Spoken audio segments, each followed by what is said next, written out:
तारिक रहमान को लेकर एक उम्मीद है। उनकी माँ आज नहीं रहीं, लेकिन पहले से ही मालूम था कि वो ये सँभालेंगे सत्ता, है ना? बीएनपी की। तो अब उनकी ताजपोशी हो ही जाने वाली है। अभी वो खुद को सेंट्रिस्ट और बांग्लादेश फर्स्ट नेता के रूप में पेश कर रहे हैं। वो ये भी चाहते होंगे कि जो बुरे काम हुए पहले, जो उनकी माँ के खाते में आए, वो उन पर ना थोपे जाएँ। कम से कम वो एक फ्रेश छवि के साथ सामने आना चाहते होंगे। आप उन्हें कहते रहे हैं डार्क प्रिंस अपने आर्टिकल में। आप क्यों कहते रहे और आपको लगता है कि एक जेन्युइन ट्रांसफॉर्मेशन के साथ वो फरवरी 2026 के चुनाव में उतरेंगे? डार्क प्रिंस इसी वजह से हमने कहा कि 2001 से लेके 2006 तक बीएनपी जब तख्ते पे थे, तो तारिक रहमान ने एक हवा भवन बनाया, हवा भवन, जो अल्टरनेटिव पावर हाउस थे। अच्छा। और तारिक रहमान की दोस्त लोगों ने ही एडमिट की कि he was taking 10% commission from everything. अच्छा।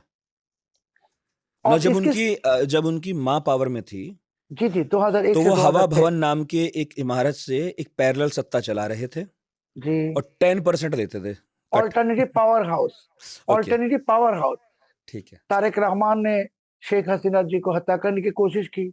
21 अगस्त ग्रेनेड अटैक किया, 21 अगस्त हाँ, 2000 एक पर, हमला हुआ था। जी आप हाँ, जी जानते हाँ, हैं। जी हाँ। इन्होंने 10 ट्रक हथियार भेजने की कोशिश की उल्फा के पास। तो ये सब वजह से हम उनके डार्क प्रिंस कहते हैं। ये राजपुत्र हैं मगर गंदी लेकिन है, डार्क है इनका डार्क है, गंदी इनका है। बैकग्राउंड। जी। जी, हमारी उम्मीद है हुँ। कि 17 साल जो वो लंदन में थे, नहाए होंगे वो पैसिफिक में, और उसको साफ किया होगा। और अगर अभी उनको महसूस भी हो जाएगा कि जो कुछ उन्होंने किया पहले ठीक नहीं था, हुँ। भारत भारत विरोधी था, ये कोई बांग्लादेश के कोई काम आएगा नहीं। पाकिस्तान के साथ ज्यादा सीना लगाना ठीक नहीं। पाकिस्तान जहां जाता है वो मुल्क को बर्बाद करता है, और Pakistan is the strategically Pakistan is the only enemy of Bangladesh. I am यहाँ ऑलवेज बैठ सेइंग मैं दिस। आपको लिटरली बता रहा हूँ, आप तो कह रहे हैं जो कह रहे हैं, यहाँ दिल्ली में बैठकर या यहाँ इंडिया में बैठकर कोई भी ये लॉजिक लगा ही नहीं पाता। वो सब ये सोचते हैं कि भाई पाकिस्तान तो वही है ना जिसने बंगालियों के साथ इतना बुरा किया और पाकिस्तान से लड़के बांग्लादेश आज़ाद हुआ। फिर आगे ये भी सोचते हैं कि पाकिस्तान के पास ऐसी कोई पावर तो है नहीं कि बांग्लादेश का भला कर दे, ना वो उन्हें किसी किसी भी तरह से नहीं है। ये मामला क्या है कि अचानक से इतने सारे लोग पाकिस्तान के प्रेम में दिखाई दे रहे हैं? अगर आप इस्लामिक एक्सट्रीमिस्ट भी हैं, तो मैं कह रहा हूँ बहुत सारे लोग बोलते हैं कि आप सऊदी अरब की जय-जयकार कर लो, बेटर है। ये पाकिस्तान कहाँ से सीन में आ गया? नहीं, नितिन भाई देखिए, मैंने आपको एक्सप्लेन किया पहले ही, जो सड़कों जी, में नारा जी, लगा रहे, जी। ये वो अटका हुआ पाकिस्तान है। वही है, वही है। Pakistan is a Muslim country. It was established based on religion. धर्म के नाम से पाकिस्तान के जन्म हुआ, जो बंगाली ने माना नहीं। इसके लिए बंगाली 71 में अलग राष्ट्र बनाए बांग्लादेश, जो बंगाली की राष्ट्र है। और बंगाली की राष्ट्र की कोर प्रिंसिपल है सेकुलरिज्म। बिल्कुल। शेख मुजीब ने हिंदुओं की शहादत को सम्मान दिया।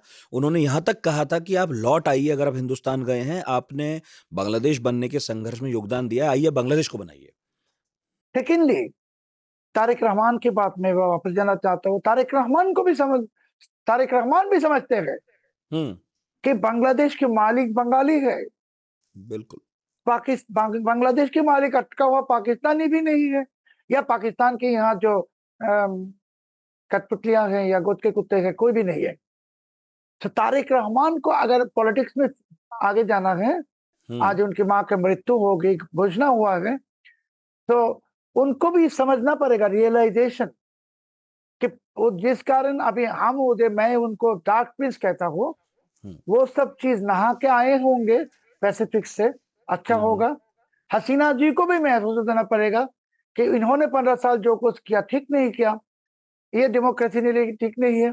ये दोनों पार्टी जो हमारे देश के लिए नेसेसिटी है, बीएनपी आवामी लीग, इनको अगर महसूस होता है, इनके दिमाग में जो अच्छी चीज आ जाएगा, बांग्लादेश के लिए अच्छा ही है।